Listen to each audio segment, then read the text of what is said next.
59세 남성이 수개월 전 부인과 성관계를 하다가 사정도 하기 전에 도중에 음경에 힘이 빠지면서 지속할 수 없었다. 요즘 사업에 어려움이 있어 스트레스를 받아 섹스에 관심도 없어 반년이 지나도록 부인 곁에 가지 않아 미안하게 생각하고 있던 차에 부인이 요구해와 응했던 것이 실패한 것이다. 처음 당하는 일이라 당혹스러웠지만 스트레스 때문일 것이라고 자위하면서 일주일 후에 재시도하였으나 이번에는 처음부터 발기력이 약해 삽입도 제대로 하지 못한 상태에서 질의 사정으로 끝났다. 부인은 괜찮다고 위로하였지만 체면이 말이 아니었다. 나름 몸을 다스린 후 1개월 후에 다시 시도하였지만 질내 삽입은 되었으나 역시 도중에 발기 음경에 힘이 빠져 더 이상 성교를 지속할 수 없었고 크게 고민하여 병원을 찾았다. 51년 차 비뇨기과 의사 김세철입니다. 환자들이 참 좋아해요. 내 마음을 알아줄 거다 그런 거 있잖아요. 70, 80대는 환자가 말이에요. 동료의식을 느끼기 때문에 왜 나도 그런데 뭐 이럴 때는 이렇게 한다 저렇게 한다 이렇게 하면은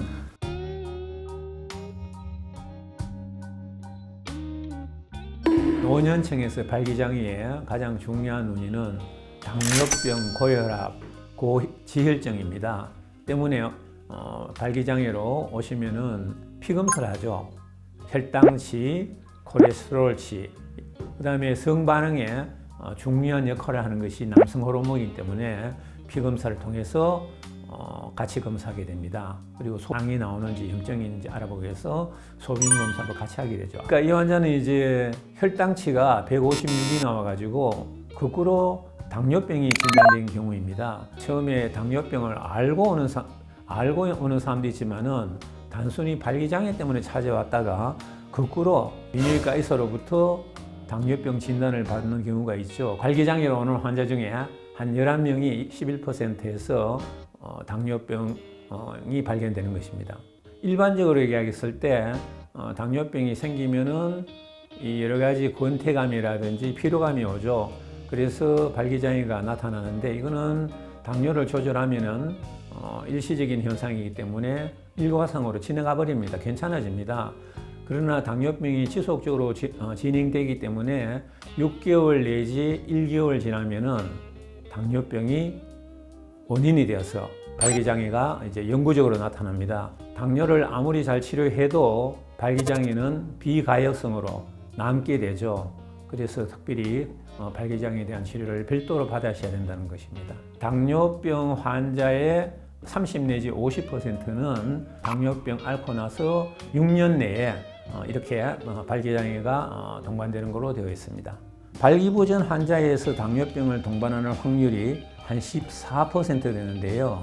발기장애가 없는 환자에서 당뇨병 동반율은 4%에 불과합니다. 때문에 당뇨병이 상당히 중요한 발기장애 원인이라는 것을 알 수가 있죠. 젊은 사람도 여러 가지 대사장애 때문에 당뇨병 환자가 증가하고 있지 않습니까? 35세 이하의 당뇨병 환자도 보면은 통계적으로 한 15%에서 발기장애가 동반되는 것으로 되어 있습니다.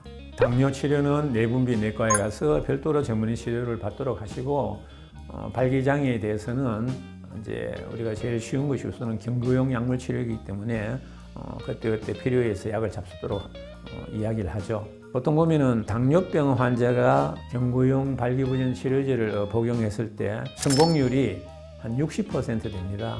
당뇨병이 없는 환자들은 한 70 내지 90%의 성공률을 보고되어 있거든요. 한 3개월마다 한 번씩 약타로 오시도록 이야기하거든요. 들어보고 성관계 하는데 지장이 없다 그러면은 계속 그렇게 치료하도록 하고 쓰는 과정에서 어느 순간에 약을 먹어도 이제 효과가 없습니다고 이야기하면은 그 발기 유발제가 있습니다. 당뇨병 환자들이 스스로 자가주사하듯이 성관계를 원할 때 자기가 집에서 발기 주사를 놓으면은 한 5분 내지 늦어도 10분 이내에 저절로 발기가 일어나는 발기 유발제가 있거든요. 그거를 이용하면은 거의 90%, 80-90%에서 성공적으로 성관계를 할 수가 있습니다. 그래도 안 되는 경우에는 음경보형물 삽입 수술이라고 해가지고 성기능의 발기 조직 내에 보형물을 집어넣어가지고 인위적으로 발기가 되도록 해서 성관계가 가능하도록 도와드리는 것입니다. 그러니까 이제 우리 일반 사람들은 발기가 되었다가 사정이라는 과정으로 이렇게 이어지기 때문에 모든 기능이 하나로 생각되는데요. 이게 전혀 다른 성반응이랍니다. 다시 말해서 발기란 것은 혈관 반응입니다. 발기 조직이 무수히 많은 혈관의 뭉치로 구성되어 있거든요. 그러니까 이게 혈관들이 평상시에 다 수축된 상태로 피가 거의 통하지 않은 상태인데 성적으로 흥분하면은 그 무수히 많은 혈관들이 다 이완 확장됨에 따라서 그 확장된 혈관에 피가 가득가득 고이는 것이 발기 현상이죠. 그러나 사정이란 것은 정액을 밖으로 배출하는 과정 아니겠습니까? 그래서 골반 근육이 강력한 수축이 일어나는 그것이 사정이라는 이야기죠. 다시 말해서 발기라는 것은 혈관작용이고 사정이라는 것은 근육작용이죠. 이게 일련의 과정에서 일어나기 때문에 일반인들은 똑같은 기능으로 생각하지만 전혀 다른 기능이란 거죠. 그래서 발기는 완벽하게 되는데 사정이 안 되는 수가 있고 발기는 안 되는데 사정이 될 수가 있죠. 없었어요. 이걸 내가 처음 발표했는 게 13년 전에 미국 비뇨기과학회 가서 발표를 했거든요. 그리고 그때 막 질문 엄청 많이 받았어요. 발기장애랑하고 고혈압하고 고지혈증, 당뇨병은 과거에는 각각 독립된 별개의 질환으로 알았습니다. 그런데 이게 일으키는 기본 말이죠. 원인이라고 할까? 그게 뭐냐면은 인슐린 저항성. 다시 말해서 고혈당입니다. 이게 있으면은 당뇨병만 일으키는 것이 아니고 고지혈증, 고혈압, 발기부전, 그 다음에 전립선 비대증 이런 것을 다 일으킬 수 있다는 거죠.